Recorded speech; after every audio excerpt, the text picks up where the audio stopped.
Hi, I'm Julien Lenser-Hobbs, CTO of Oneberry Technologies. We're a leading security technologies provider in Singapore, but we do the full-fledged solutions. You know, with a strong background in guarding and with the manpower issues that we have in Singapore, Oneberry's focus has been to introduce technology and as much as possible into this sector.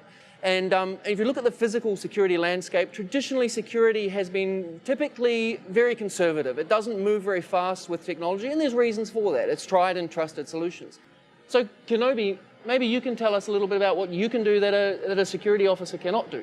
I am more efficient at many things when compared with my human counterparts. I guess that is why they want to hire me. I have optical sensors that allow me to see 360 degrees, detect flames or heat, perform advanced analytics, or zoom in to capture details should I need to investigate something. I can remember everything and can process situations very quickly. I provide data, alerts, and insights, assisting my human partners in making informed decisions, while acting upon all the information at hand. I don't need sleep, so I can work very long hours remaining alert even when working continuously. I can even be equipped to read identification from many different countries, and I am much better at spotting fake ID or counterfeits than my human colleagues. Wow, so you're definitely better at doing many things than a human being, but would you make decisions on your own? I do not make decisions on my own. I only ever do what my human colleagues instruct me to do. I can move on a scheduled basis to be where I am most needed at any time, perform autonomous patrols on predefined routes, or simply move about, interacting with staff, greeting visitors, or providing assistance. You know, you see a lot of cool tech in the market today, and there's lots of great startups and technology startups out there. However, quite often the bridge between that technology and the operational use case is missing. You know, one of the biggest challenges we face today is power. You know, a lot of robots and automation systems are operated on batteries. You know, we expect a robot to operate 24/7 without sleep. At Oneberry, we have a very long experience with these methanol fuel cells. And it's a bit of a game changer in this sense, because it allows Kenobi here to operate a week on a cartridge, or even weeks or months at a time, without ever having to plug into the grid. The second issue faced, and it applies to the whole IoT game, is the threat from hacking.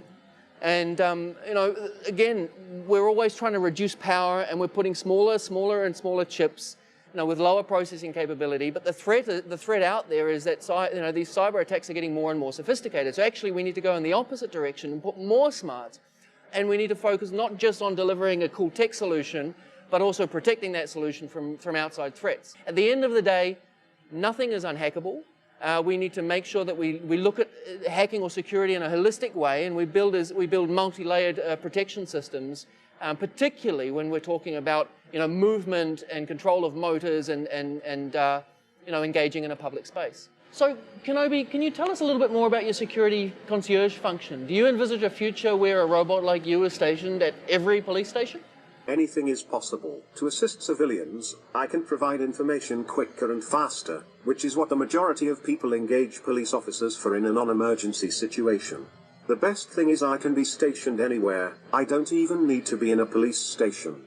I am mobile and can move to any place that needs me. I can also be used to handle police reports. I can record video, audio statements or testimonies, gather information and data, even provide two-way communication back to an operational command center. I can alert my human colleagues to take over at any time when needed, and provide them with relevant information so that they can respond accordingly.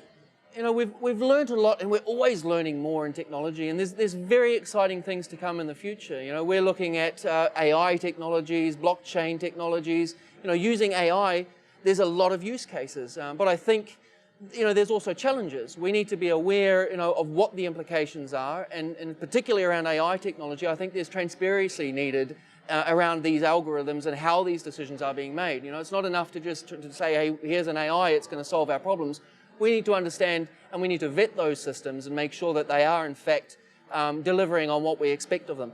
You know, secondly, with a blockchain and other technologies around security, there's you know, there's a push to more transparency at the same time as protecting privacy. You know, being able to guarantee our systems, you know, interacting with each other in the IoT world. When we talk about Industry 4.0 and connecting our fridges and homes and robots and air conditioning systems, you know, it's It's a great idea, and there's lots of exciting things we can do with that, but I think we need to carefully and seriously think about the steps that need to be put in place to make that safe, and to deliver that as a tool for a better world for all of us.